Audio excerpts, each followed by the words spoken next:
This is the story I probably talk about the most. I talk about Kodak in speeches, in videos, in interviews. I talk about why the story surrounding the digital camera is so relevant today. The way it was created inside the world's biggest film company, the way it was swept under the rug, and what happened once it eventually found its way out. I'll give the game away early here. I think that Kodak is a perfect allegory for what's happening with AI right now. And hopefully you'll see what I mean soon. But before we get into those lofty comparisons, let's get into what might be one of the greatest business downfall stories of them all. I'm Chris Kohler. This is how we got here. And today we are talking about Kodak. I'm joined as always by my producer, Rob. Rob. Hello. What do you know about photography? He asks as I'm surrounded by cameras. Yeah, there's a few cameras in this room. I'll reveal a little secret off the top of the show. I failed Photography 101 at university. So just triple checking everything's in focus today. But yeah. Didn't hold you back. Here we are. Didn't hold me back. Look, if that teacher could see me now. Exactly. Cop that. Do you remember the teacher's name? No, I can't. All right. No shout outs to that teacher, but everything's in focus. Everything's going well. Everything's on. Everything's on. We're recording. Before we get into it, a quick word from our partners at IG Trading. If you've ever looked at your shared trading statement and gone, hang on, how much did I just pay in fees? Yeah, that's how they get you. Brokers have been quietly taking their cut for decades, and most of us just accepted it as the cost of investing. Well, it isn't. And after 50 years in the market, IG Trading knows exactly what that cut has been costing you. So IG now offers $0 commission on Australian and international shares. No caps, no tiers, no surprises, just a 0.7% FX fee for international trades, made very clear from the outset. Search IG Trading or download the IG Trading app from the App Store. Trading involves risk to your capital. IG Australia Pty Ltd AFSL 515106. Finding the right home loan isn't easy. Most of us end up with 47 browser tabs open and still no idea what comparison rate actually means. But when you start with Mortgage Choice, you get more. For starters, you get more choice. They help you compare market-leading rates from over 35 lenders. And with more than 1,000 brokers Australia-wide, expert help is never far away. To get more from your home loan, choose Mortgage Choice. Talk to your local Mortgage Choice broker today. Kodak doesn't actually mean anything. It's a totally made-up word. George Eastman started the company in his mid-20s and he needed to name the business something. Now, the story goes he just liked the letter K, so he wanted to have it in there twice. And then he just sort of doodled different words on a notepad until he landed on Kodak. Kind of amazing how this one guy wrote something down that became a worldwide household name. Now, Eastman is the first of two revolutionaries in this story, and we'll kick off with him in a second. But all this talk of made-up words brings us to our increasingly divisive two truths and a lie segment. Some people clearly don't like it. I read the comments. Rob, are you seeing these comments? Some people don't like it. I read the comments. Yeah. Be nice. Some people do. I'm going to keep doing it. So here we go. I'm going to plant 3 facts in your head. Now, 2 of them are true. 1 is a lie. See what you think now, then see which one you think it is at the end. Fact number 1, or lie number 1. At peak profitability, Kodak controlled about 70% of the US film market and it was making a margin of about 40%. So it's kind of 2 facts. 70% of the US film market, but it was making a profit margin of 40%. Believable. Fact number 2. In 2018, Kodak announced its own cryptocurrency, Kodak coin. The price tripled in 3 days, but the coin never actually launched. That's number 2. Also believable. I feel like everything had a coin at one point. Everybody had a crack. Fact 3. Kodak operated a small nuclear reactor in the basement of its Rochester building from 1974 to 2006. Rob, what's the lie? I'm gonna say 3 if I'm being honest with you. I've seen the Chernobyl miniseries. I know how dangerous reactors can be, and I don't know. I feel like people making film and nuclear reactors don't really marry up. So that seems like a lie to me. I'm being disciplined here. I'm not going to give you any more information. Okay. Until it becomes, the time to do so. Okay. Right. Let's get into it. George Eastman is the genius behind Kodak. He was born in Rochester in 1854. Now, it's a smallish town in upstate New York, and his life was pretty normal in the beginning. Youngest of 3 kids, his mum's name was Maria, his dad's name was George Washington Eastman. Hell of a name. Good name. Good name. Unfortunately, George Washington Eastman passed away when George Jr. was 8, and the family started running out of money pretty fast. By the time he was 13, George, which we will now call him, not George Jr., he left school to become a messenger boy to help his family. Despite no school as a teenager, he was smart and curious, and he became really interested in photography parlours, which had just begun popping up all over the place. Not that he could afford to get his picture taken. He just liked looking at them a lot and asking the photographers lots of questions as they were coming and going, kind of bugging them a lot, that sort of thing. When he was 20, George got a job at the bank and he started making a bit more money. After a couple of years of that, he had enough saved and he was helping his family enough to start enjoying himself. And he decided what he wanted to do was to go on a holiday. And he bought himself a camera to take photos. Now, that seems really normal now. It was extremely unusual when he did it because you needed about 25 kilograms worth of stuff to take a picture. Massive camera, tripod, curtain. And at the time, the pictures were taken with dripping wet glass plates that had to be developed immediately. So you needed to bring a black tent with you. In fact, here's a list of the stuff. Plate holder, glass plates, trays, bottles of chemicals, including corrosive silver nitrate, stirring rods, measuring glasses, jugs for water, dark tent, tripod, camera. Developing the picture was really tricky.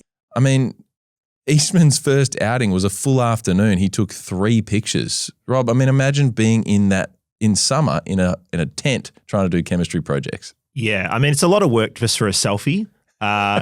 There's also, today. How good we've got it. Yeah, today, but obviously today with technology, you can take a photo so very quickly.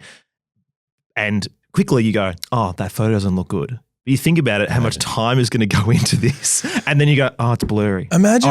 This doesn't look right. Imagine, I mean, and it's so fragile. A slight mistake with the chemistry, or you stuff up and you drop the glass plate and it shatters. I mean, unbelievable. What could go wrong? George, I mean, he had friends. None of them could figure out why he was doing this. It'd be like your friend telling you that they're commuting to work by hot air balloon or something. Very, very weird behaviour, Rob. Yeah, I see a lot of hot air balloons every morning and I do wonder why people do that. I don't know. It's kind of nice. I'm not sure it's practical though. No. But it's good to know we had friends. It's important. Yeah, it is. I think it's important. George is a normal guy, except for this one weird thing. Yep. He was doing a really expensive hobby that was hard. But Eastman wanted to take pictures, and so he kind of went all in. So he bought all this stuff. He took this gear out into the field and immediately discovered all of these problems. How long do you think this whole process takes from photo to it being done? Yeah, so apparently once you're set up, click of the camera to being finished developing is an hour or so. So these glass plates, I mean, they're really, really thin. Yeah. They have to be dripping wet with just the right type of chemical composition, and you can smash one really easily, as mentioned. God. So apparently that first full afternoon in the field, he ended up just with 3 pictures. And this is why in the field photography is so rare and there's so few landscape pictures of this era because basically every other photographer was doing it in parlors. Anyway, he immediately set about trying to figure out a better way because he wanted to keep at it. He started working at night on a system where the glass plates could stay dry. That was his first mission. And one day he actually just nails it. Or at least he thinks he does. He starts selling this dry glass plate system where they have this gel emulsion on them. He quits the bank and he starts the Eastman Dry Plates Company in 1881. But his first orders come back because the pictures are coming out red and hazy. So he does another 470 separate experiments to figure out what was going wrong. Turns out it was just one bad batch of gelatin. I mean, brutal. 470 experiments later, he realizes he's just got a bad barrel of this one ingredient. Oh my God. Which is brutal. Cop that. It's hard. He keeps experimenting though. He doesn't stop. And by 1885, he figured out how to swap out the glass for paper with a thin layer of this emulsion on it, which he called film. So in a pretty short period of time, he totally changed the chemistry of photography, which is not bad for a guy who left school at 13. In 1888, He changed the name of the company to Kodak, as mentioned. That is a random word that he just made up. And his first massive project was bringing out a new $25 camera, which if you adjust that for inflation, it's about $875 today, which sort of seems kind of in the ballpark. This camera was handheld, it was lightweight, and it was small. And when someone bought the camera, it was already fully loaded with this new film product, and they could take as many as 100 pictures. Then, once they're finished and it's full, they'd send it and $10 back to the Eastman company. So they're sending the whole camera plus $10 back to Rochester HQ. The pictures were then developed, then the pictures and the camera were sent back. So that was the whole system. Obviously, that $10 for developing the film is quite a lot. That's 40% of the value of the whole camera. So straight away, this is a business that is about film, not the hardware. Here's where Eastman really gets impressive, I think, because he could have kept that up for ages, but instead he keeps improving and figuring out how to make this whole thing cheaper. And by 1896, Kodak brought out a new $5 camera called the Falcon. Great name. Great name. Great name. A really good name. Yeah. I mean, But he's got a knack for this advertising thing. It's better than name Kodak, but I like Falcon. Yeah, I mean, look, this is actually quite important. The sort of the way it was marketed to people. The first camera, the whole tagline was, you push the button, we do the rest. Yep. That is, you buy this thing, you take as many pictures as you want, you don't really worry about it, and you send the whole thing off. So it was all about ease, it was all about marketing. So Falcon kind of played into that quite well. Then 4 years later, they launched another camera targeted to kids that was only $1. So this was really never about cameras. He always wanted to make them as cheap as he could. It was always about the film because the margin was so incredibly good. And the margin for film always stayed high. And that is such an important part of this story. I'm going to talk about it a lot. Film has been a goldmine from day one. Once you have the chemistry and ability to print, I mean, it is huge. What sort of margin do you think we're talking here? 70 to 80%. I mean, it's just, that is kind of the dream, really. It rarely gets better than that. Wow. So Eastman becomes a total millionaire. And by all accounts, he's a pretty nice guy about it. He buys his mum a mansion. He builds a dental clinic in Rochester because he remembers what it was like to have a toothache as a kid and not having enough money to deal with it. Great. Then he builds a hospital, lots of scholarships for young, smart people who can't afford a good education. The business is now completely established. It's advertising all over North America. It's an absolute success. It doesn't take long for photography development to leave the Rochester HQ and for places to start popping up all over the place. And that's okay. Kodak is still selling the film, and that is where the money is. So to recap, in less than 20 years, he took photography, the whole concept of taking a picture, from something that was really difficult, expensive, and professional only, to something that absolutely anyone could do. And that's huge. People obviously jumped at it, and it changed the world. I mean, think about it. The 20th century is about 1 million times better documented than any other century in human existence. Weddings, birthdays, Christmases, first day of school, holidays, the lot, because of affordable cameras. It's kind of one of those really rare inventions that makes a massive amount of money while also ostensibly making the world, it sounds lame to say, kind of a better place. Well, that's up for debate. I feel like I see a lot of videos and pictures online that I'm like, that doesn't need to exist. Fair point. I think we supernova on that. Yeah, we did. We hit the threshold. We were like, yeah, we should have stopped. We blew straight past it. But you know what I mean? I mean, that's why I kind of said on the surface of it, it looks like it made the world better. And I think for a while it did. It definitely did. I mean, think about ye olde photos. And, think about our last episode with Kellogg's. And the photos of John Harvey Kellogg are those old photos where someone is sitting there, often frowning, because the old technology, you had to sit there for so long on the parlor and not move. And then suddenly, now we can take a photo of anything. Literally anything. We can see the real world moments. Yeah. Yeah, that impromptu stuff. I mean, and as I'll get into it, this has massive implications for the way the world operates in terms of surveillance, in terms of, entertainment, everything. I mean, he really did change the world. So, I mean, the thing about Eastman, as I've said before, is that he keeps pushing. He didn't stop at glass plates. He didn't stop at single sheets of film.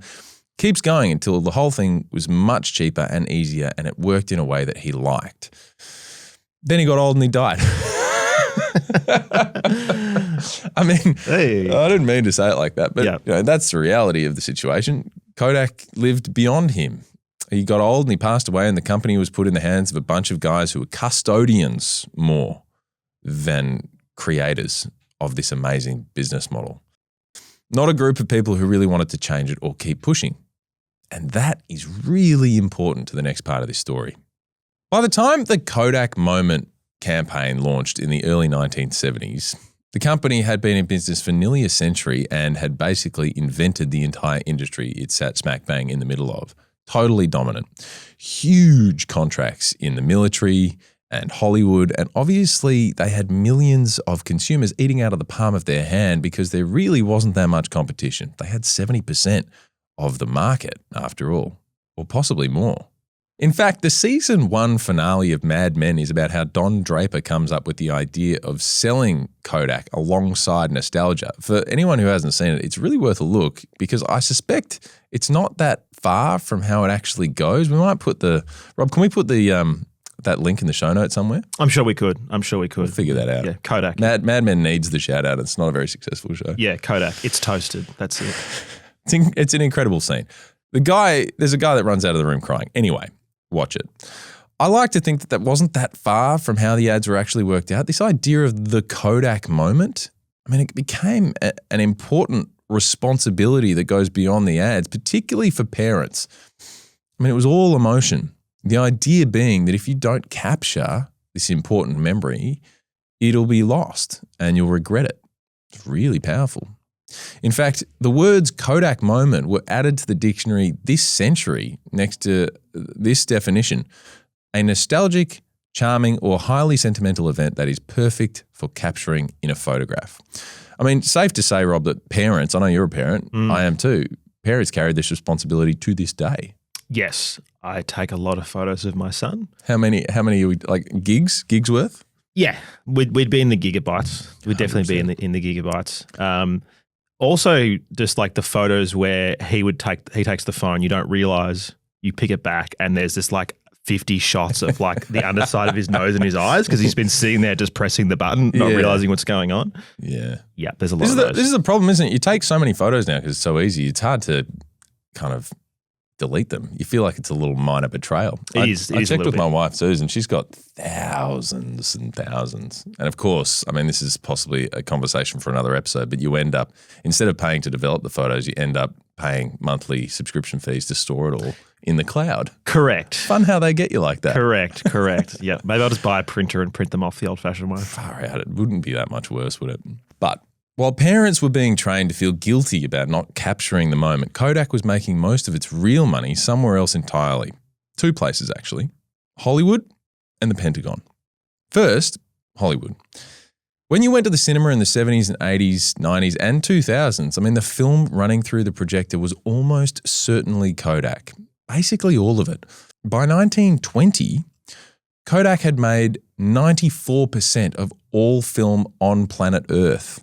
For 40 years, basically every movie you've ever seen ran through Kodak stock. The US federal government tried to break up that monopoly twice, in 1921 and again in 1954. Kodak signed consent decrees, promised to behave, and then just kind of carried on, running about 90% of the world's most profitable industry just on its own.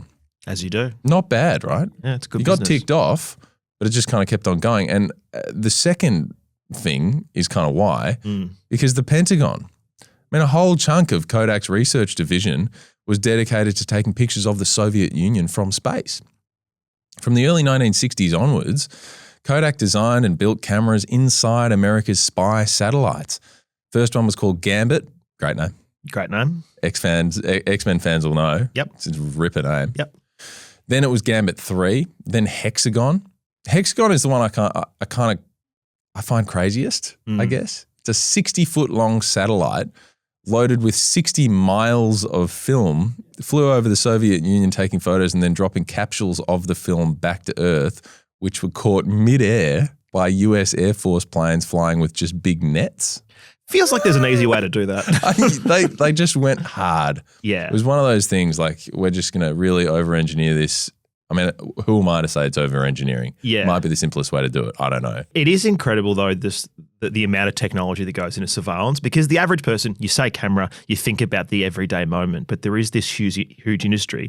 Now, I know someone who I won't name for obvious reasons, but when I spoke to them about what they did, they said, we make cameras that go under planes. And I'm like, what is that for? And then I thought about it. I'm like, it's like drone surveillance. Oh. That's what they do. They make surveillance for drones. But in my head, I'm like, do pilots need to see the tarmac as they're landing? No.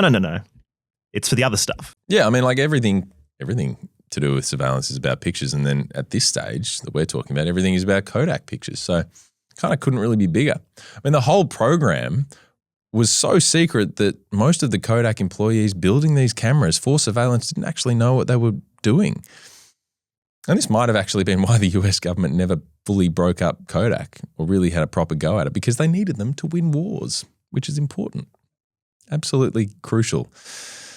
But the thing is, was right about this time when everything was going about as well as it possibly could be going, that Kodak developed a secret. It looked at its own downfall square in the face and then swore everyone to secrecy. Stay with us. The digital camera is coming up right after this word from our sponsors. The businesses built to last are usually the ones that work for the people using them, not just the people running them.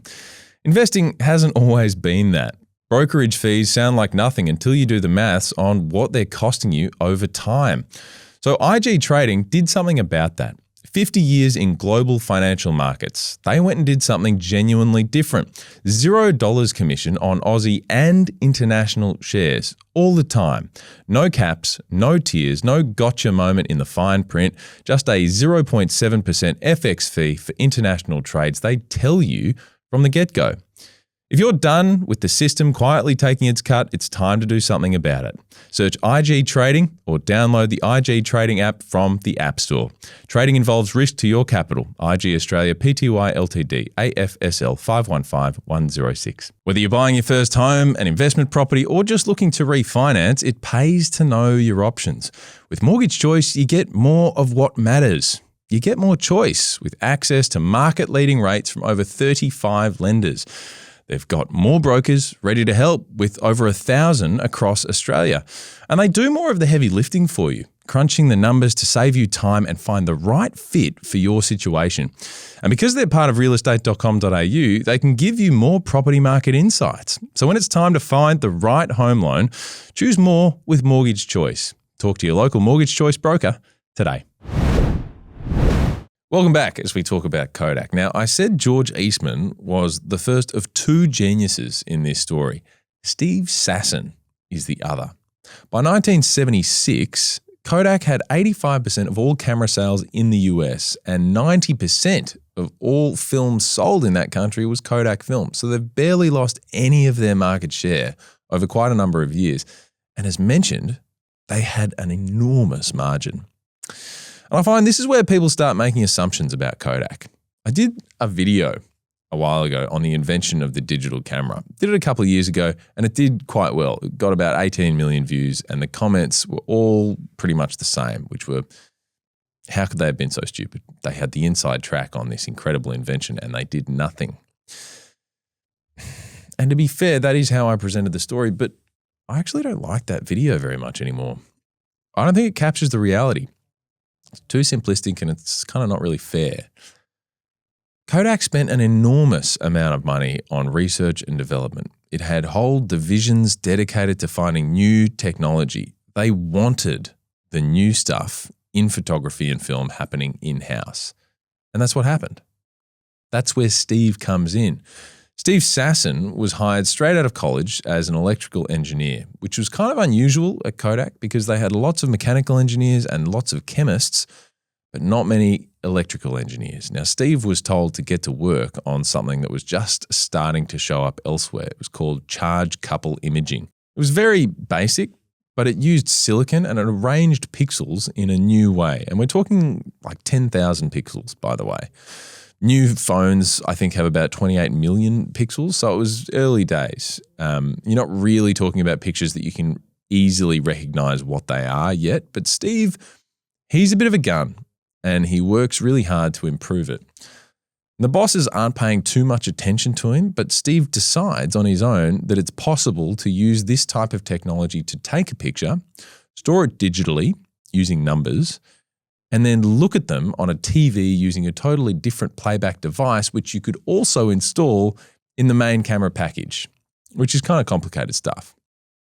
It took him almost 2 years, but he did it. And by the time he presented this to the board in 1976, it was a complete digital photography system where anyone could take a picture and show it without using any film at all. I mean, Rob, nobody expected Steve to do that. How big of a device are we talking here? Like, is this portable? It's certainly meant to be portable. It's 4 kilograms, he says. When he showed it to people, they said it looked like a toaster with a lens. And if you're listening to this and you want to see this first digital camera, Rob's just pulled it up on the screen. God. You can kind of see what we're talking about there. It's like blue. It's got a big lens in it. Yeah, I mean, does it look like a modern camera? Absolutely not. But this is a totally brand new device. So theoretically portable, but way, way less convenient than the other cameras they had that were using film at the time. And when Steve demonstrated it, he took it to the boardroom and he took a head and shoulders photo of someone who was kind of, sitting away from the window. It was totally novel. I mean, they were kind of smirking here. The photo was still captured fast. I mean, we're talking 1/20th of a second.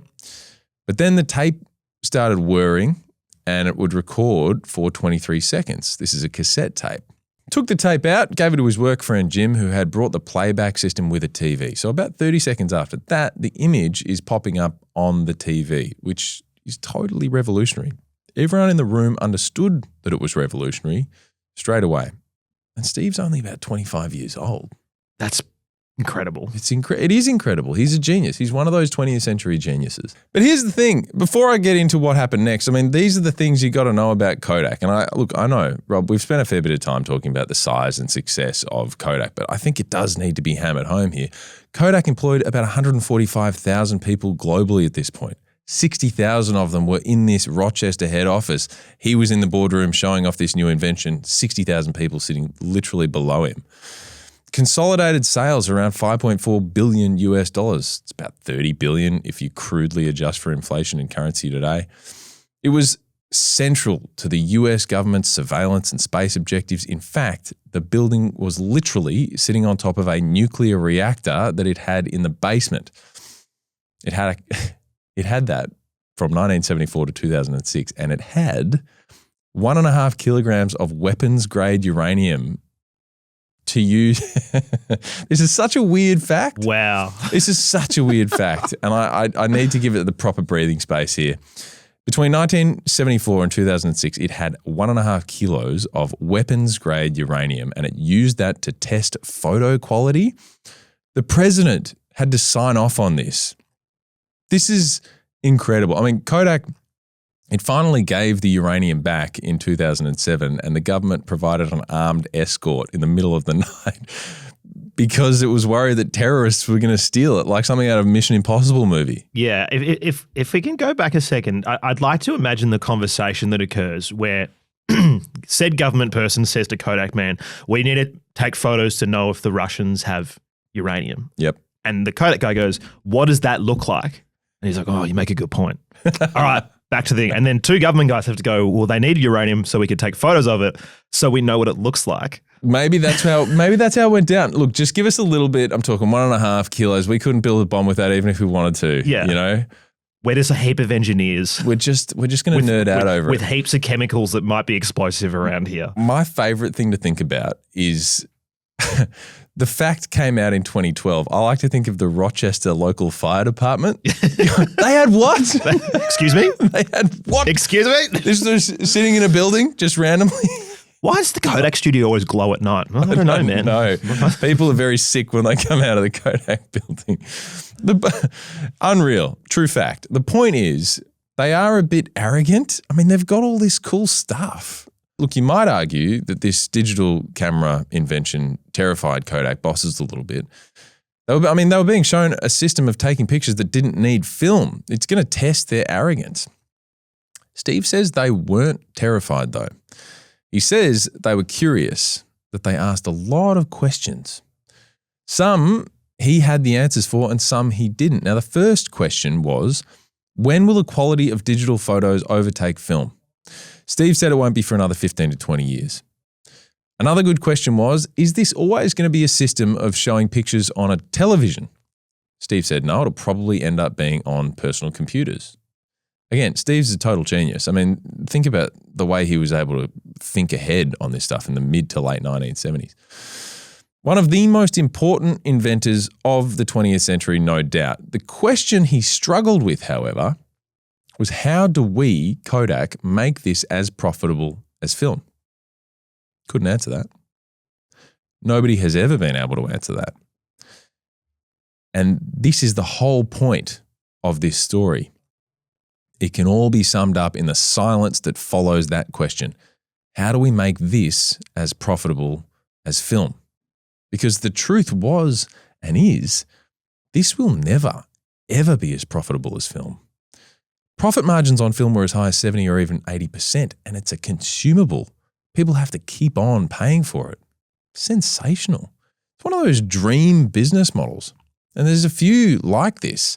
The entry point is relatively cheap, and then the ongoing costs build up, like a Gillette razor. You buy the first razor and you get the handle, and then you need to keep on buying the razor blades that click into the handle that you've got, and those blades aren't cheap. Or maybe an espresso coffee machine. You get the coffee machine, sure, but you have to keep on buying the pods from us. Printers that have certain kinds of ink cartridges, medical devices, certain kinds of testing strips, there's plenty of examples. It is the best type of business to be in. Can I rant about printers for a second? Please do, mate. There are times where it's cheaper to throw the printer out and buy a new one than buy the ink cartridge. Makes you sick. Someone running a small business, that is very frustrating. Yeah. I mean, this is the thing though. Like Kodak is in that business. You have to have the film. You have to keep on buying it. My camera takes film. You're the one who's got the dominant market position selling the film. I have to just pay what you ask. Yeah. I mean, innovation alone does not solve this big question of profitability. Kodak might have immediately understood that the digital camera was going to eventually make film obsolete, but that doesn't mean pivoting is the right thing to do. I think about this all the time, and I think this is actually where Kodak kind of starts looking smart. They patent that digital camera pretty much immediately, and then they tell Steve to get back to work. They tell him not to tell anyone about his work. In fact, he wasn't allowed to fully tell his story about inventing this digital camera until 2001. Then Kodak just sort of went about its business, making money. Because here's a fact. The peak of film sales in the US wasn't until 1996. People looking at the video will see this chart that I'm talking about, the Kodak sales chart. Now, digital camera sales, they didn't overtake film camera sales until 2003, and Kodak film sales actually, you can see in this chart, they held up until the mid-2000s. Do you remember going to get photos developed? Totally. It's one of those core kind of adolescent memories, like alongside the blockbusters of the world, where you go and you're looking for the 1 hour photo, kind of have your own, it was new. It wasn't like your parents' photo album. It was like your one, Yeah. And the one near us was in the arcade, is now a Chinese restaurant. But do you remember going to get your photos and then you take them and you open them and you're like, who are these strange people in the photos that I collected? No. These aren't my family or friends. Did that happen here? That happened to me, where I just got like some woman's holiday. Oh my God. And like I was picking up some photos from my mum. Mum was like, oh, you're going to be near the train station where the place is. Can you pick them up? And I remember opening them and I'm like, I don't think Mum's friends with these people. Who are these people? That seems like a big stuff up. It's a big stuff up. And I think this happened quite a lot. And particularly if you were a person who may have been interested in taking some lewd photos. Oh, huge problem. Then suddenly, firstly, the guy at the store is going to see them all. And then secondly, you might end up in the hands of the wrong person. I suppose you have to reckon with that. You have to be like, how badly do I want these lewd pictures? Do I have enough to let the guy at the store see them too? Yeah, exactly. This is pre the sliding into DMs days. So you've got to be pretty tactical about your your photography. This is super analog. Yep. But like, this was happening when we were, kids and teenagers. Like, do you think that this could have happened a little bit earlier? I think it probably could have. The thing about it was quality. I mean, Steve told them right at the outset that there weren't enough pixels to compete until probably the late 80s or 90s. But Kodak kept on investing because they knew they had time, and they used that time to ride their existing business model right into the ground for 4 more decades. And in hindsight, that was exactly the right thing to do. Here's the point. Today, pictures cost $0.00. There is pretty much no direct business model at all. Some of the best cameras that we've ever seen are thrown in with the phones that we buy. Not even an optional extra, just here you go. I said at the start of this episode that I tell this story a lot. And the reason I do it is because this is how I think about AI. It's a bit like we all have Steve Sasson standing in our boardroom right now, metaphorically speaking. Steve's showing us how these apps can do a lot of the things that we're charging good money for. He's explaining how lawyers, accountants, journalists, researchers, analysts, everyone has a new free competitor. And we're asking that Kodak question. How does this affect my profitability? It's a good question. It's a hard question. And the hard answer is, this is the future, and the future might be less profitable. The big difference is Kodak had visibility over the change and was able to keep making money the old way for decades. We don't have that luxury these days. The horizons are so much closer now. I mean, it feels like AI can make a sector basically obsolete in a matter of months. But the point is, it's always going to be about profitability. Existing businesses almost never reinvent themselves if the new version of itself is going to be less profitable. I mean, there's no way. If you have shareholders, they wouldn't allow it. So I don't think Kodak were idiots or asleep at the wheel. Steve Sasson, he's in his mid-70s now. He doesn't think that they were idiots either. In fact, he speaks about his old bosses quite fondly. He fully recognizes and understands that dynamic. Here he is speaking in a recent interview on the A Long Time in Finance podcast. The episode is called Turning Point, Kodak's Digital Asteroid. Have a listen. Kodak spent billions, tens of billions of dollars in R&D. Most of the intellectual property that went into the fundamental architecture around digital cameras as we accept them today was invented by Kodak. And that was borne out by a lot of intellectual property values in the early 2000s. We were not asleep. No one was asleep. We were working on this very much, but we didn't want to publicly talk about it because we felt in order to replace film, you have to be every bit as good as film, not only in terms of color and pixel density, but in terms of reliability and cost of implementation and training for someone. That whole interview is really worth a listen. We'll put the link in the show notes if we can, Rob, can we? We certainly can. We can do that. We will do that. It stands out to me that Steve worked there for basically his whole career. I mean, he wouldn't have done that if he thought that they didn't take him or his work seriously. He's rare, I think, in that he didn't get frustrated. He seemed to fully understand this key part of business. In the late 1980s, Kodak brought out a digital camera that he says was pretty good, but it had to remain a small part of the business. Here he is again.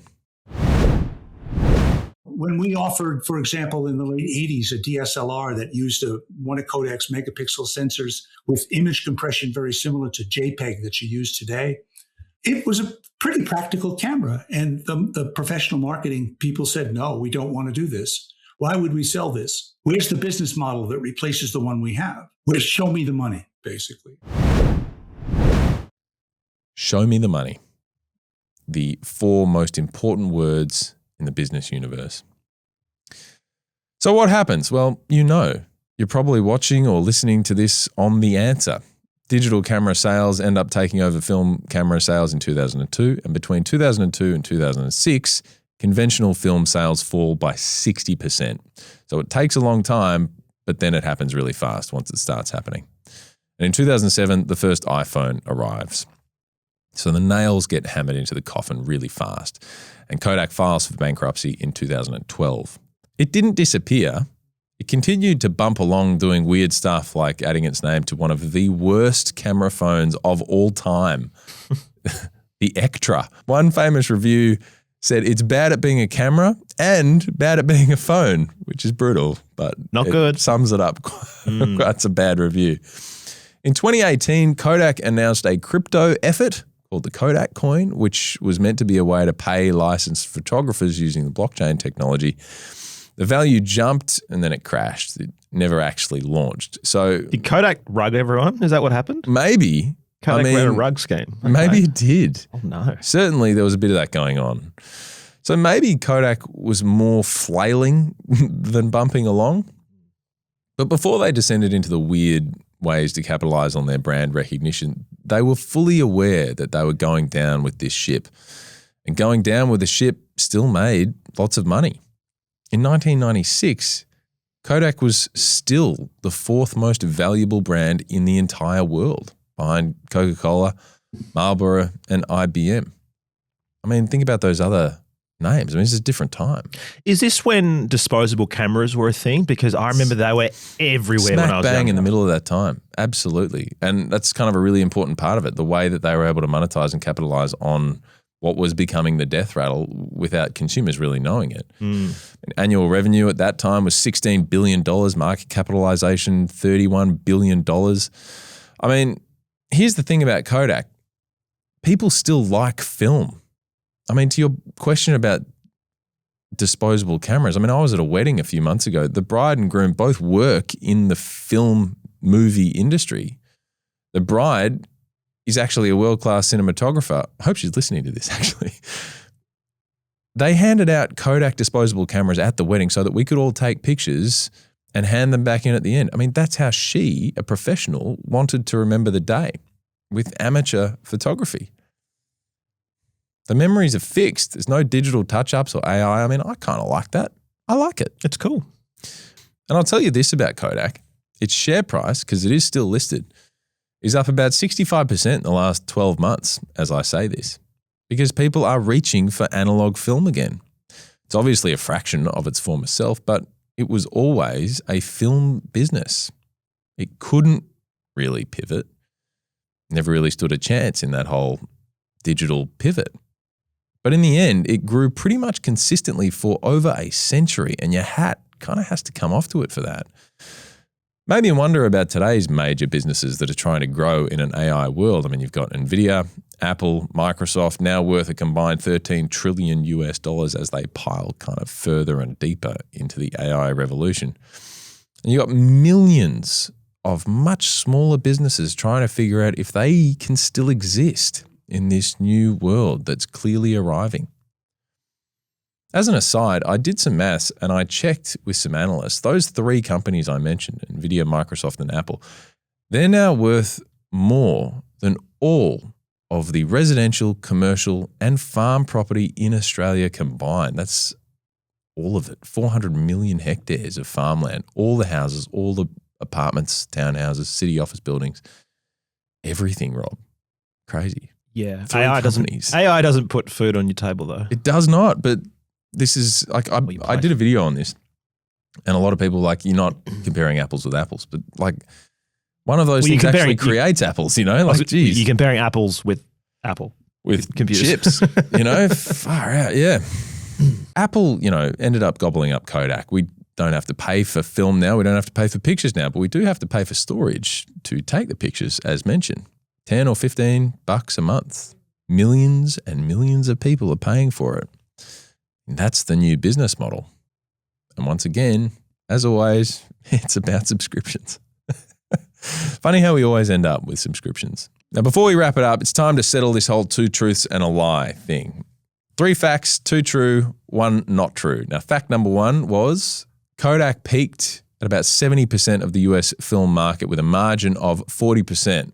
Rob? Lie. That's the lie. I've been listening. I knew you were listening. The profit margin was way higher than 40%. It was 70 or even 80%. That is a much more reliable figure. But as a reminder, fact 2 was in 2018, Kodak announced the Kodak coin, Price tripled in 3 days and the coin never actually launched. And they rugged everyone who put money into it. Yeah. Thanks, Kodak. Bit of a rug. Yeah. Fact 3. Kodak ran a small nuclear reactor under its Rochester HQ. I can't believe this is true. Bonkers. I can't believe it this shouldn't is be true. but it's true. It's amazing. That first one is the whole reason we just did this episode, though. I mean, if you've got a product making 70 or 80% profit margin and your shareholders know it and your competitors can't touch it, I mean, you don't blow that up because some 25-year-old in the basement has just come up with a digital camera shaped like a toaster. You just don't do it. I think it reframes the whole way that I thought about Kodak originally. I mean, you patent that toaster-looking thing. Yep. You put it in the drawer and then you keep selling film for as long as you possibly can, don't you? Rob? I guess so. I mean, the only people I know who bought film were the hipsters at uni who were photographers who were like, I don't shoot digital. Yeah. I only shoot film. Yeah. And I guess that market is increasing as there's more hipsters who go to uni and then later in life they've got a bit of disposable income. And look, it does look nice. It does. It does look nice. You can kind of, maybe I can't. Photography students, no. Yeah. I mean, it's a bit like the vinyl thing with music though, isn't it? Correct. It's kind of like that. I mean, vinyl is now $1 billion part of the music industry. It does build. It becomes noticeable again.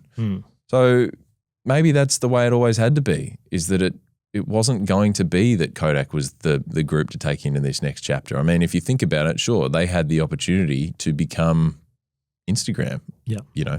They had that sort of thing at their disposal, but it was never really what they were there to do. No.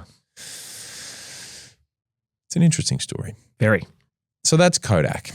The company that invented the future took a good hard look at it for years and decided that it couldn't make as much money with it. That, in my book, is one of the most clear-eyed business calls of the 20th century. Absolutely not a mistake and not the actions of executives who were asleep at the wheel. So I'm sorry to all those people who watch my skit on social media. I actually think it was kind of unfair now. I'm not going to take it down, but there you go. Thank you very much for listening. I'm Chris Kohler. As always, Rob has joined me. Hello. Thank you. Good fun. Next time on How We Got Here, system for charging people little by little for everything, maybe even for using the toilet. Stow your tray tables, fasten your seatbelt. Gets really stupid. Have a nice one. Kodak didn't fail because they missed the digital revolution. They invented it, then put it in a drawer because the old model was still making money. For decades, brokers have been doing the same thing. Commission fees were working just fine for them. No reason to change. IG Trading changed it anyway. A $0 commission on Australian and international shares, no caps, no tiers, just a 0.7% FX fee on international trades, clear from the outset. Kodak held on to the old model until it was too late. The good news for investors, someone has already done the disrupting for you. Search IG Trading or download the IG Trading app from the App Store. Trading involves risk to your capital. IG Australia Pty Ltd AFSL 515106. Would you like your own personal home loan expert in your corner? Mortgage Choice can help.